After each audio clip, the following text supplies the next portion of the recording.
Fala aí, resto do problema, beleza? Então, continuando aí com nossos vídeos aí sobre função, vamos estudar mais um pouquinho sobre função. Vim aqui nesse segundo vídeo aqui trazer para vocês os tipos de funções que existem. Basicamente, a gente vai ver aqui nesse vídeo as funções injetoras, as sobrejetoras e as bijetoras. A gente vai diferenciar. E lembre-se que isso aqui não é função do primeiro grau, não é função do segundo grau. Isso aqui é função em geral, tá bom? Lá pra frente, quando a gente entrar mais especificadamente em cada um, a gente vai ver alguns pormenores que não vai valerem para elas, beleza?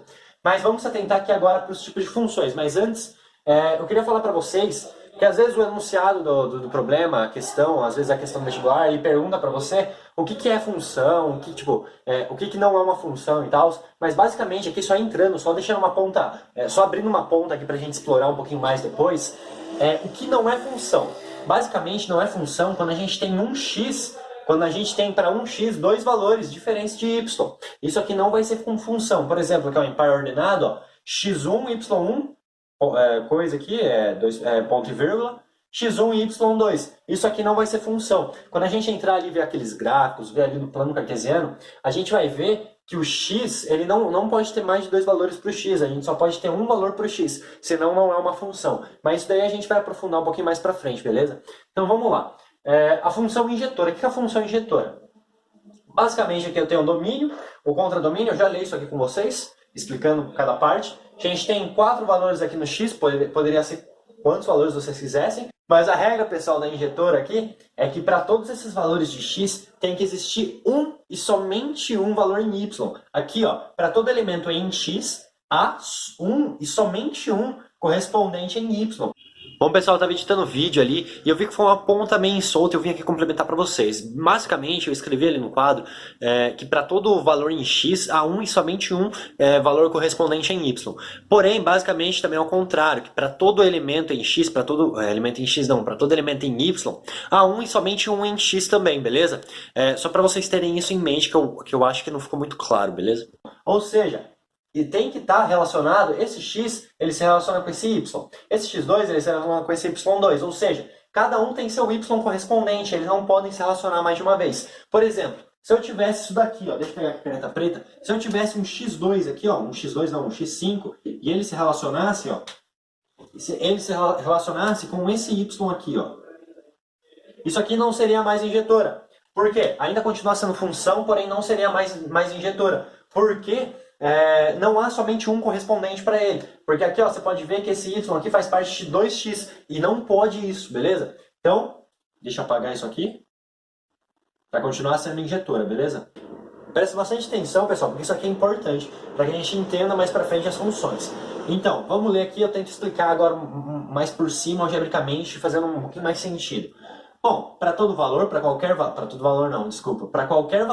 de x1, esse igual aqui, ó, igual e cortado assim, quer dizer que é diferente. Ou seja, para qualquer valor de x1 diferente de x2 pertencente ao df, que é o domínio da nossa função aqui, esse igual e duas setinhas, uma para lá, uma para cá, exprime a ideia do quê? De C e somente C, ou seja, para qualquer valor de x1 diferente de x2 pertencente ao domínio da nossa função, se e somente se a f de x1 for diferente de f de x2 pertencente à imagem da função. O que é isso aqui? Ó? Basicamente, ele fala para gente se e somente se f de x1, ou seja, o y que ele vai se relacionar, a setinha dele, for diferente da setinha do outro x2, do outro valor de x. Então, ele não admite que duas setinhas cheguem no mesmo y. É isso que basicamente a injetora fala pra gente. E tem que estar pertencendo, os valores disso aqui tem que estar pertencendo à imagem da função. Ou seja, eles têm que estar relacionados aqui, ó, com o domínio, beleza?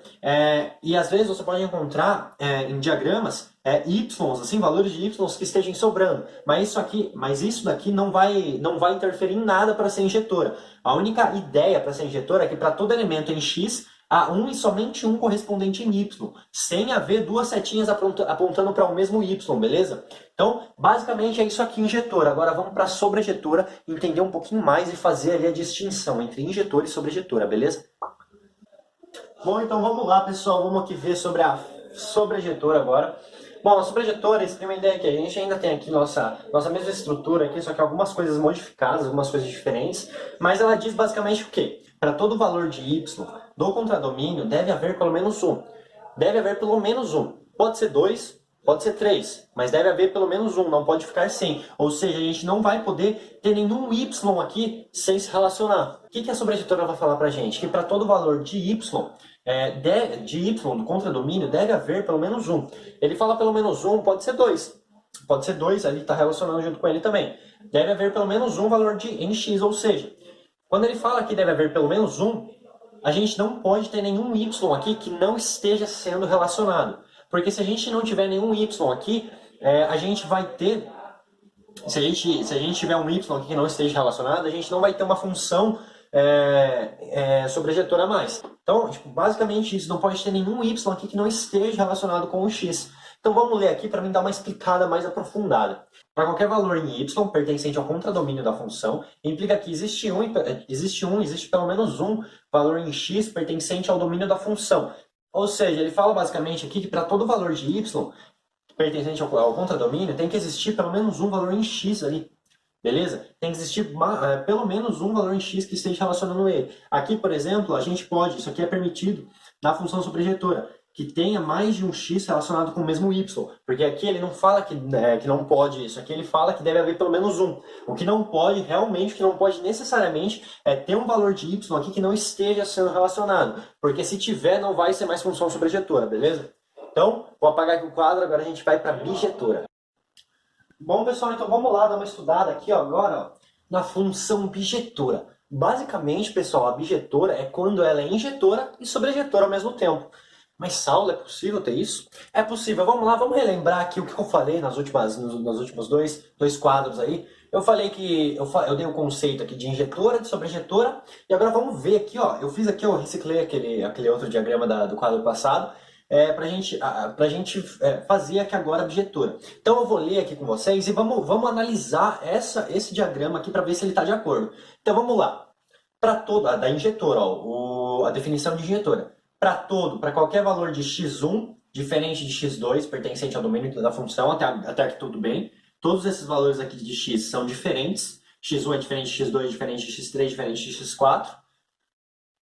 Se e somente se f de x1 for igual a f de x2, pertencente à imagem da função. Ainda está certo, ó, porque ó, f de x1 é diferente de f de x2, que é diferente de f de x3, que é diferente de f de x4. Ou seja, todos eles têm ali suas funções, suas relações ali de funções, uma diferente das outras. E todos os valores que essas funções, os valores dessas funções aqui, desses f de x, são pertencentes à imagem. Ó, veja que todos que estão se relacionando aqui ó, junto com a imagem. Então esse aqui, ó, a gente pode classificar ele aqui ó, a princípio como injetora. Agora vamos ler aqui da sobrejetora para a gente fazer uma análise disso aqui. Para qualquer valor de y pertencente ao contradomínio da função, beleza? Para qualquer valor de y aqui pertencente ao contradomínio da função, os y's estão aqui. Implica que existe e pelo menos um valor de x pertencente ao domínio da função. Vamos analisar isso aqui agora? Pega esse x1. Tem quantos valores de x1? Tem quantos valores do domínio pertencente a ele? Tem somente o x1. Pega o x2. Tem somente o x2, pega o x, pega o y2, tem somente o x2, pega o y3, tem somente o x3, pega o y4, tem somente o x4, ou seja, essa afirmação aqui que ele fez está certa, que para qualquer valor pelo menos um valor de x pertencente ao domínio da função, ó, aqui, ó, vamos ler de novo, senão se ler por partes fica meio incoerente, que para qualquer valor de y pertencente ao contradomínio da função, implica que existe e pelo menos um valor de x pertencente ao domínio da função, e tá certo, ó, existe e pelo menos um. Já se existisse um outro x4 aqui ligando aqui, já não seria mais bijetora, daí ia ser sobrejetora, beleza? Então, tá certa também. E quando é injetora e sobrejetora, a gente classifica como bijetora. Beleza, pessoal? Então, pessoal, talvez aí vocês estejam estudando e vocês cheguem a alguma coisa parecida com isso. Ó, vou fazer aqui mais um y, um y5, por exemplo, um pontinho aqui, ó. Talvez vocês possam chegar em alguma coisa parecida com isso aqui, ó. Nossa, fiz tudo torto aqui, mas beleza. Que do mesmo x tenha dois valores diferentes de y.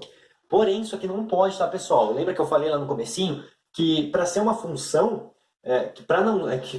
o que não é uma função é quando o mesmo x tem dois valores distintos de y. Para o mesmo x tem dois valores de y. Isso aqui não pode, tá, pessoal? Isso aqui, ó, não é função, beleza? Então, se você chegar em alguma coisa parecida com isso aqui não vai ser função, beleza, pessoal? Então, basicamente é isso. Mas uma coisinha que eu queria adendar aqui para vocês, antes da gente entrar aqui em função do primeiro grau, em função afim, é que basicamente quando eu escrevo assim, para você que não é muito ligado em função, ou para você mesmo que nem viu isso ainda, basicamente quando eu escrevo as coisas assim, meio que é como se fosse um par do plano cartesiano. Ou seja, ó, eu vou escrever aqui nesse cantinho aqui, ó. x1, ele vai estar sendo relacionado com quem? Com y1. Ou seja, lá no plano cartesiano, a gente vai ver essa coordenada e vai marcar um ponto dele. Aqui embaixo, ó, x2 vai estar se relacionando com quem? Com y2. E lá no plano cartesiano a gente vai marcar esse ponto também. Então, basicamente é isso. Muito obrigado aí você que assistiu. Dê um like aí para apoiar nosso canal. Compartilhe com o pessoal que tem dificuldade em exatas. E é isso, tá bom, pessoal? Tchau, tchau.